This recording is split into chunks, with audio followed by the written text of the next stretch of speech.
नमस्कार मित्रांनो, तुम्हा सगळ्यांचं स्वागत आहे आपल्या या यूट्यूब चॅनलमध्ये. तर या मालिकेच्या आजच्या भागामध्ये आपण पाहतो की कमळी, ऋषी आणि सगळेजण गेलेले असतात मॉलमध्ये मॉल फिरण्यासाठी. आणि कमळी तिथे गेल्यानंतर एवढं भलं मोठं शहर आणि त्या शहरातला एवढा मोठा मॉल बघून अगदी थक्क होत असते. आणि निंगी कमळीला म्हणत असते, कमळे अगं बघ ना, या शहरातील लोकांनी स्वतःचं आयुष्य किती अवघड करून ठेवले ना. आता सांग मला, आरसा ही भिंतीवर लावायची गोष्ट आहे ना, मग यांनी छताला का लावलाय काय माहीत. तर ती म्हणते, थांब मी जाऊनच त्या मॅनेजरला सांगते. पण कमळी म्हणते की अगं निंगे, तुला काय करायचंय. आणि मग ती त्या निंगीला घेऊन थिएटरमध्ये जाते. त्या दोघींनी पहिल्यांदाच इतकं मोठं थिएटर पाहिलेलं असतं, त्यामुळे त्या खूपच खुश होतात. आणि त्यानंतर ते सगळे मूवी बघायला सुरुवात करतात. मात्र तितक्यात तिथे येते अनिका तिच्या मैत्रिणीसोबत. आणि त्या ठिकाणी येते ती तर धावतच ऋषीकडे जाण्यासाठी निघालेली असते. मात्र तिचा पाय अडखळतो आणि त्या ठिकाणी ती साहेबाच्या अंगावर जाऊन पडते. त्यामुळे साहेबा तर खूपच घाबरते आणि तिथे असणारे इतर लोकही हसू लागतात आणि त्यामुळे अनिका चिडते. त्यानंतर ऋषी थोडासा नाराज होऊन तिच्याला विचारतो की अनिका, तू सुद्धा मूवी पाहण्यासाठी आलेस का. तर अनिका आनंदाने म्हणत असते की ऋषी, मला तुझ्यासोबत थोडा टाईम स्पेंड करायचा होता ना, म्हणून मी आले आहे आणि मी तुझ्या जवळची सीट बुक केली आहे. आणि मग ती साहेबाला सांगते की साहेबा, तू उठ आणि पाठीमागे जाऊन बस, कारण ही सीट माझी आहे. आणि ह्या ऐकून ऋषी अनिकाचं तिकीट चेक करतो आणि हसतच तिला सांगतो, अनिका तुझी सीट ही नाही आहे तर मागच्या रोमध्ये आहे. आणि हे ऐकून अनिका तिच्या मैत्रिणींवरती खूपच चिडते, कारण तिने त्यांना ऋषीच्या शेजारची सीट बुक करायला सांगितली असते. पण मग आता काही मार्ग नसल्यामुळे ती गुपचूप पाठीमागच्या रांगमध्ये जाऊन बसते. आणि त्यावेळी ती रागातच ऋषीच्या जवळ बसलेल्या कमळीकडे बघत असते. का आता आणि तिला मनातल्या मनात म्हणत असते की आता जरी तू ऋषीच्या जवळ बसली असलीस ना, तरी सगळ्यांना माहीत आहे की त्याच्या जवळची जागा फक्त आणि फक्त माझीच आहे. त्यानंतर मग आता मूवीला सुरुवात होते. मराठी चित्रपट असल्यामुळे कमळी आणि निंगी तर जोरजोरात टाळ्या वाजवून पिक्चर एन्जॉय करत असतात आणि आनंदाने उठून टाळ्या वाजवत असतात.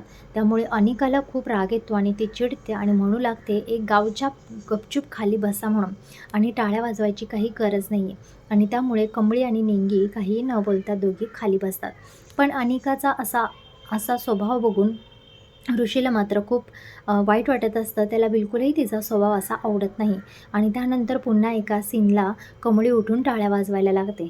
तर त्यामुळे अनिकाच्या जवळ बसलेला एक जो माणूस आहे ना, तो कमळीवरती ओरडतो आणि तिला खाली बसायला सांगतो. मात्र हे सगळं ऋषीला आवडत नाही. तो थोडासा त्या प्रेमाने तुम्ही बोलू शकता असं त्या माणसाला सांगत असतो. पण तो माणूस दुसऱ्यांदासुद्धा असंच करतो आणि तिला त्या ऋषीला म्हणत असतो, तू मला सांगायची गरज नाही की मला काय करायचं आहे ते. आणि याच गोष्टीचा फायदा उठवून अनिका जी आहे ती त्या माणसाला अजून थोडे पैसे देते आणि तिला सांगते की कमळीच्या सीटला पाठीमागून लाथ मार म्हणून. आणि तो माणूस तसंच करायला चालू करतो. तो देखील एवढं पैसे बघून खुश होतो आणि तो मुद्दाम कमळीच्या सीटला पाठीमागून लाथ मारतो. ती कमळी दुर्लक्ष करते, पण हे सगळं ऋषीला समजतं. आणि ऋषी त्या माणसाला जातो आणि त्याला ओरडून सांगत असतो की एकदा दोनदा झालं मी सहन केलं, पण आता हे सहन देखील करणार नाही मी. आणि तो शांतपणे त्याला समजून सांगत असतो. मात्र तो माणूस ऐकायला तयार नसल्यामुळे ऋषीशी तो वाद घालायला चालू करतो. ऋषी सरळ उठतो आणि त्याच्याजवळ जातो आणि त्याच्या कानाखाली मारतो. आणि हे पाहून तो माणूसही ऋषीच्या अंगावर धावून जातो. मात्र ऋषी त्याला एकही शब्द काही बोलत नाही आणि त्या माणसाला त्याच्या मित्रासहित थिएटरमधून मारून चांगलाच तो बाहेर काढतो. मग सिक्युरिटी गार्डला बोलवून त्यांना तिथून हाकलून दिलं जातं. आणि हे सगळं पाहून आता अनिकाला तर डोक्याला हातच लावते. तर कमळी रागाने तिच्याकडे बघत असते, कारण तिला माहीत असतं की हे सगळं मुद्दाम तिनेच केलेलं आहे. हे सगळं अनिकानेच घडवलेलं आहे ते. आणि मग त्यानंतर ते पुन्हा एकदा मूवी पाहण्यासाठी बसतात. तर त्यानंतर मूवी संपल्यानंतर सगळेजण आता घरी जायला निघतात. पण तितक्यात ऋषीला त्याचा एक मित्र भेटतो. त्यामुळे बघतो तर राधिका म्हणते की तर ऋषी म्हणतो की राधिका वहिनी, तुम्ही आणि रिंगी सगळे पुढे जा, बाहेर जाऊन थांबा, मी येतो लगेच. आणि ह्याच्याशी थोडा वेळ बोलतो आणि लगेच येतो म्हणून. मग त्यानंतर ते सगळेजण बाहेर जातात. मात्र कमळीला तिच्या बॉटलमधील पाणी भरायचं असतं.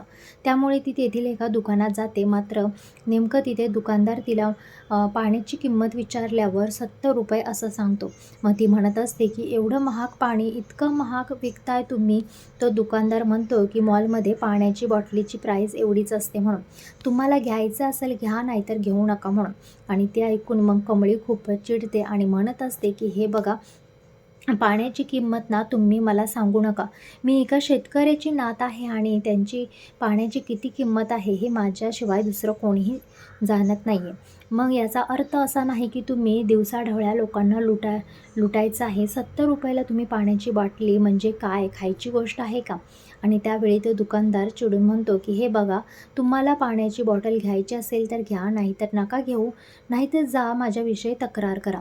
असेल तर कमळी म्हणते ठीक आहे, आता तर मी तुमची मॅनेजरकडे तक्रार करणारच आहे म्हणून. आणि कमळी म्हणते ठीक आहे, बघा आता तुम्ही. आणि तिथून ती जाते तक्रार करण्याचा आणि मग ती मॅनेजरला शोधायला जाते. दुसरीकडे राधिका आणि निंगी ऋषीची आणि कमळीची वाट बघत असतात. राधिकाला खूप भीती वाटत असते, कारण त्या नयनताराने दोघांना लवकर घरी घेऊन यायला सांगितलेलं असतं. तर निंगीसुद्धा काळजीतच असते. ती म्हणत असते की ही कमळी तर म्हणाली होती की मी 5 मिनिटात येते, पण आता 15 मिनिटे झालेत. विचारते तुम्हाला जर उशीर झाला तर रिॲक्टर मॅडम काही बोलणार तर नाहीत ना? आणि त्यावरती निंगी म्हणते की नाही नाही, तुम्ही नका काळजी करू, ऋषी सर आहेत ना सोबत, मग त्यांना आम्हाला हॉस्टेलमध्ये घेतील. आणि मग त्या पुन्हा तेथे कमळीची आणि ऋषीची वाट बघत बसत असतात.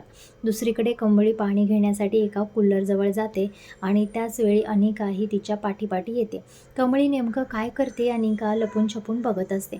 मग कमळी पाणी घेण्यासाठी त्या रूममध्ये गेल्यावर ती अनिका खुशाल त्या रूमची कडी लावून घेते आणि तिथून पळून जाते.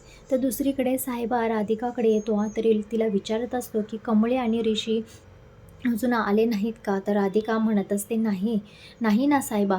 तितक्या साहेबा एक कॉल येतो आणि त्याचा मित्राचा असतो. साहेबा त्याच्या मित्राला सांगतो की तुम्ही पुढे जा, मला यायला जमेल असं काही वाटत नाही. आणि ते ऐकून राधिका विचारते की हे साहेबा तुला कुठे जायचं आहे का? तर साहेबा म्हणतो हो साहेबा, खरंच आमची काळजी करायची काही गरज नाही आहे, आम्ही तिघीजणी इथे थांबू. थोडा वेळ ऋषी येईलच आणि मग त्यानंतर साहेबा नाईलाजाने तिथून निघून जातो. तर त्या तिघी जणी ऋषीची वाट बघत थांबतात. इकडे ऋषी त्या मॉलमध्ये कमळीला शोधत असतो. त्याला समजतच नाही की ही अचानक कुठे गेली. आणि इकडे तिकडे कमळीला रूममध्ये शोधत असतो. पण इकडे कमळी रूममधून बाहेर पडण्याचा प्रयत्न करत असते. मोठमोठ्याने ओरडते, ऋषीला आवाज देते, पण मग शेवटी ऋषीला तिचा आवाज ऐकू येतो आणि तिच्याकडे त्याचं लक्ष जातं. तो पटकन कडी काढतो. मग कमळीला त्या रूममध्ये बाहेर काढतो. तर तो तुला विचारतो की सारखी काय गं तू अशी रूममध्ये अडकत असतेस? आणि मग ती कमळी घडलेला सगळा प्रकार त्याला सांगायला लागते. सुरुवात करते, पण ऋषी हसतच म्हणतो की अगं इथे कंप्लेंट करूनसुद्धा काही उपयोग होणार नाही. त्यापेक्षा आता आपण पटकन मॉलच्या बाहेर जाऊयात, नाहीतर मॉल बंद झाला तर आपल्याला इथंच थांबावं लागेल. आणि दोघेजण पटकन मॉलच्या दरवाजाच्या दिशेने जाण्यासाठी निघतात. मात्र तेथे पोहोचण्याच्या आधीच मॉल पूर्णपणे बंद झालेला असतो.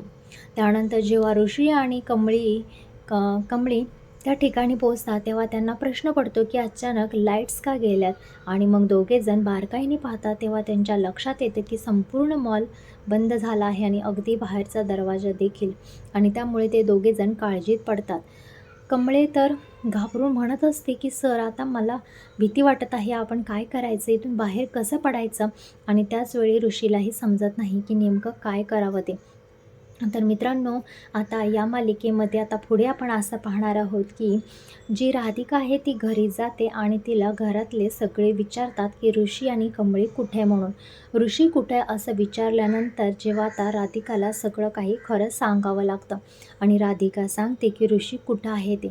मग घरातले सगळे ऋषीला शोधण्यासाठी थिएटरमध्ये गेलेले असतात, कारण की ती सांगत असते थिएटर बंद झालेलं आहे आणि ऋषी बाहेर आलाच नव्हता म्हणून.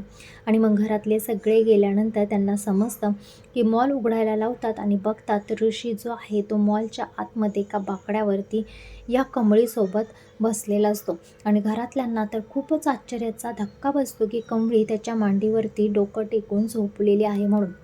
आणि त्यामुळे आपण इकडे पाहतो की आता घरातले खूपच त्याला बघून अगदी थक्क होतात आणि आता इथून पुढे काय होणार आहे नक्की, सगळ्यांसमोर या कमळीचं जे काही सत्य आहे ते कधी येणार. आणि अनिकाला हे सगळं बघून तिलासुद्धा खूप वाईट वाटत आहे, कारण की मॉलच्या एका बाकड्यावरती कमळी ऋषीच्या मांडीवर झोपून राहिलेली आहे. आणि हे सगळं काय प्रकार चालू आहे हे सगळं घरातले त्याला आता ऋषीला विचारत आहेत. तर आता बघूया पुढचा नेक्स्ट एपिसोड, खूप इंटरेस्टिंग होणार आहे मित्रांनो. तत्पूर्वी आपल्या चॅनेलला सबस्क्राईब करा, व्हिडिओला एक लाईक नक्की करा. धन्यवाद.